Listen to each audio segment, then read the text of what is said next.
శాంతి. ఈ దుఃఖధామానికి జీవిస్తూనే విడాకులివ్వండి, ఎందుకంటే మీరు సుఖధామంలోకి వెళ్ళాలి.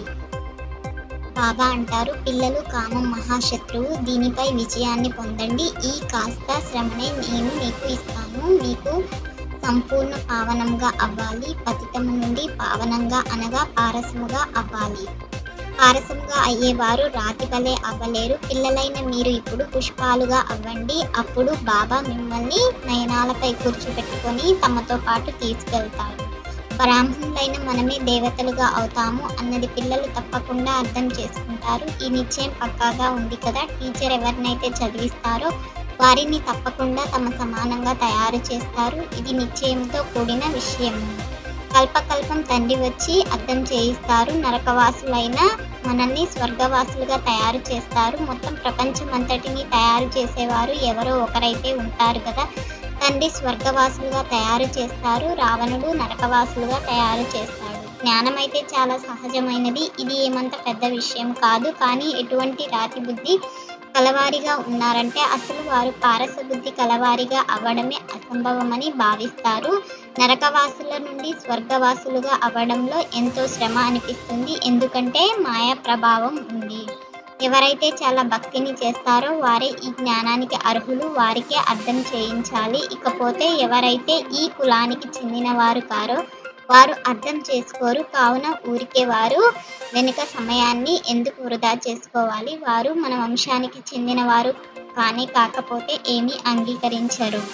ఆత్మ అంటే ఏమిటో, పరమాత్మ అంటే ఏమిటో అసలు నేను తెలుసుకోవాలని అనుకోవడం లేదు అని అనేస్తారు. కావున అటువంటి వారి వెనుక ఎందుకు కష్టపడాలి. బాబా ఫస్ట్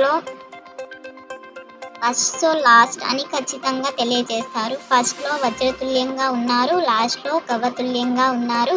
మళ్ళీ వజ్రం వలె అవ్వాలి, పావనంగా అవ్వాలి. ఇందులో కష్టమేముంది. ఇప్పుడు మీరు కూర్చున్నారు, ఆలోచిస్తూ ఉంటారు, మేము ఈ పాత శరీరాన్ని వదులుతూ మళ్ళీ ఇంటికి వెళ్తాము, అక్కడి నుండి మళ్ళీ సత్యయుగంలో యోగ బలంతో జన్మ తీసుకుంటాము అని. పిల్లలకు అంత సంతోషం ఎందుకు కలగడం లేదు.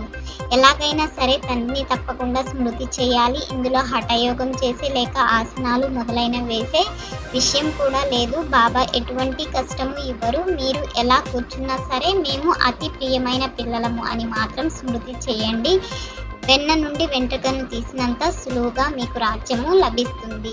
ఇంట్లో కూర్చొని ఉన్నా కానీ తండ్రి నుండి కూడా మంత్రాన్ని తీసుకోండి. ఇది మాయను వశపరిచే మంత్రము, మన్మనాభవ. ఈ మంత్రము లభించిన తర్వాత ఇంటికి వెళ్తే వెళ్ళండి.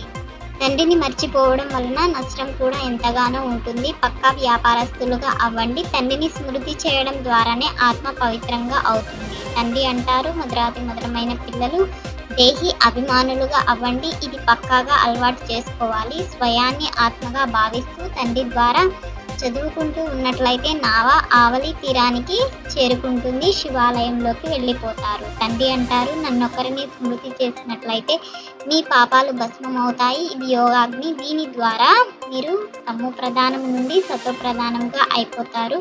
ఈ విధానమును తండ్రియే తెలియజేస్తారు. తండ్రి అందరినీ పుష్పాలుగా తయారు చేసి తమ నయనాలపై కూర్చోబెట్టుకొని తీసుకువెళ్తారు. తండ్రి ఆజ్ఞను పాలన చేసేందుకు ఏ స్మృతిలో ఉండాలంటే ఆత్మలమైన మనం సోదరులము. భృకుటి మధ్యలో మన నివాసం ఉంది. మనం అనంతమైన తండ్రికి పిల్లలము. ఇది మన ఈశ్వరీయ పరివారము. దేహి అభిమానులుగా అయ్యే అలవాటును ఏర్పరచుకోవాలి. ధర్మరాజు శిక్షల నుండి విముక్తులయ్యేందుకు మీ లెక్కాచారాలన్నింటినీ సమాప్తం చేసుకోవాలి. మాయను వశం చేసుకునే మంత్రం ఏదైతే లభించిందో దాన్ని గుర్తించుకుంటూ సతోప్రధానంగా అవ్వాలి. సేవ అంటే ఫలాన్ని అందించేది అని అర్థము. ఒకవేళ ఏ సేవ అయినా అసంతుష్టులుగా చేస్తే ఆ సేవ కాదు. అటువంటి సేవను వదిలేసినా పర్వాలేదు, కానీ సంతుష్టతను వదలకండి. బిందు రూపంలో స్థితులై ఉంటూ ఇతరులకు కూడా డ్రామా బిందువు యొక్క స్మృతిని కలిగించే విఘ్న వినాశక భవ. ఏ పిల్లలైతే ఏ విషయంలోనూ ప్రశ్నార్థక చిహ్నాన్ని పెట్టరో, సదా బిందు రూపంలో స్థితులై ప్రతి కార్యంలో ఇతరులకు కూడా డ్రామా బిందువు యొక్క స్మృతిని కలిగిస్తారో వారిని విఘ్న వినాశకులు అని అంటారు. ఆశీర్వాదాలను తీసుకోండి, ఆశీర్వాదాలను ఇవ్వండి. అప్పుడు చాలా త్వరగా మాయాజిత్తులుగా అయిపోతారు. ఓం శాంతి. 21 పాయింట్లను 21 జన్మల కోసం ధారణ చేసి లైక్ చేసి షేర్ చేసి తప్పకుండా సబ్స్క్రైబ్ చేయండి.